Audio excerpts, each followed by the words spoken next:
আমি কিন্তু মাত্র ৩,০০০ টাকার চাকরি করতাম, বা আমার বাবার একটা বাইক ছিল, বাইকটা হচ্ছে 18 বাইক, ডায়াং ডায়াং। এত ঝাংড়ি বাইক আমি জন্মেও দেখি নাই। স্টার্ট দিয়ে এখান থেকে যাই 1 কিলো গিয়ে আবার বন্ধ হয়ে যায়, ওখানে গিয়ে আবার এমনে ঝুকাই, তেল আছে তাও চলে না। তবুও কোন মতে ঠেলে ঠুলে চালাইছি কয়েক মাস যাব।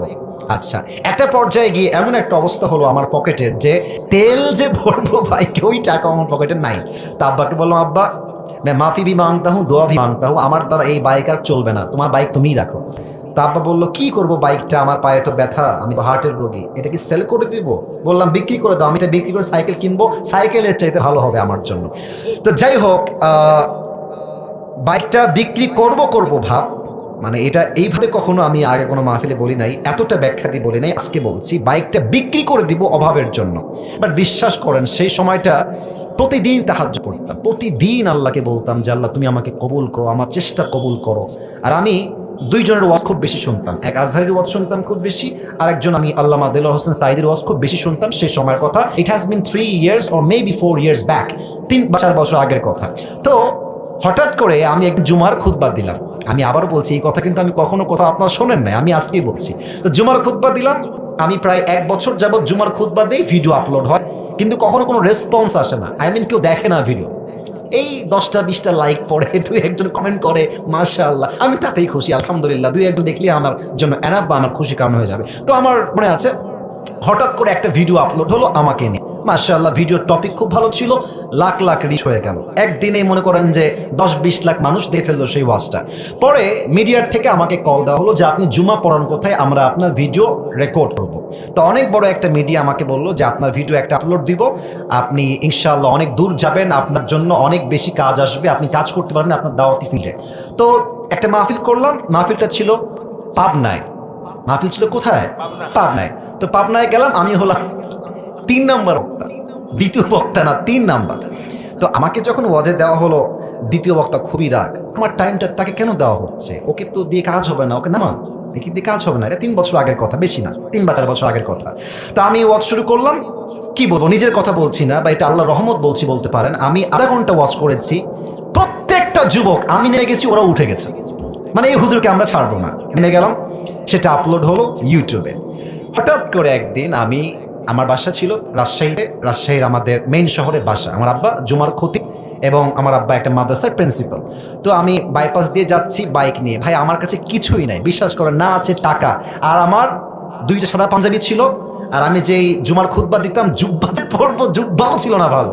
আমার বন্ধু থেকে জুব্বা ধার নিয়ে আসতাম, যে বন্ধু দে, জুব্বাটা পরে মাহফিল করব বা একটু দোয়া করব, এই ওয়াজ হবে, আবার তোকে জুব্বা দিয়ে যাব। তো আমি এই অবস্থায় মাহফিলের জন্য বা রাস্তা দিয়ে হাঁটতেছি। তো হঠাৎ করে আমার একটা কল আসলো, বললো আপনি কি আবরারুল হক আসিফ বলছেন? এটা অনেক আগের কথা, আমার ক্যারিয়ার কিন্তু শুরু হয় না। বললাম জি ভাইয়া, আমি আবরারুল হক আসিফ বলছি।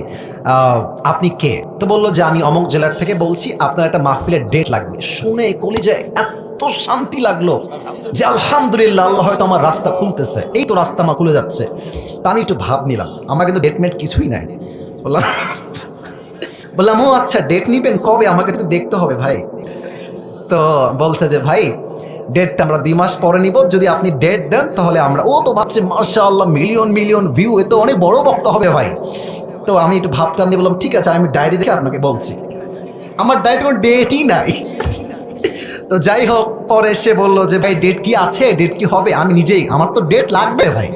আমি কল দিয়ে বললাম ভাই হ্যাঁ অমুক তারিখের ডেট হতে পারে, আপনি কি ডেটটা নেবেন? তো বলছে অবশ্যই নিব। তো বলছে যে ভাই আপনার হাদিয়া কত? আমি তো জীবনে হাদিয়াই নিই না, হাদিয়া কত বলবো। এখন বলছি যে ভাইয়া হাদিয়া আসলে বলা যাবে না, আপনি বলেন যে আপনি আমাকে কত দিবেন। তো আমার বেতন কিন্তু ভাই মাত্র 3,000 টাকা, এবং 3,000 টাকা এত কম আমার জন্য, বাইকের তেল ভরতে আর 3,000 টাকা শেষ হয়ে যায়, খাবো কি আর পরবো কি।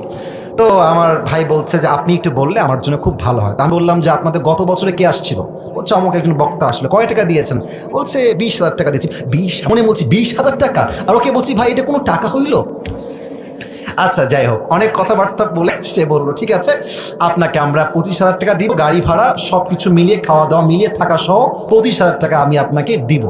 তো বললাম দিব বললেই তো হবে না ভাইজান, আপনাকে তাকে অ্যাডভান্স করতে হবে, না আমি প্রোগ্রামটা কনফার্ম মনে করবো কেমন করে। তো বলছে ঠিক আছে ভাই, আপনি আপনার নাম্বারটা আমাকে দেন, আমি আপনাকে 5,000 টাকা অ্যাডভান্স করছি। আমি বললাম ইয়ার ইয়ে তো মেরি রাস্তা খুল গিয়া মাশাআল্লাহ।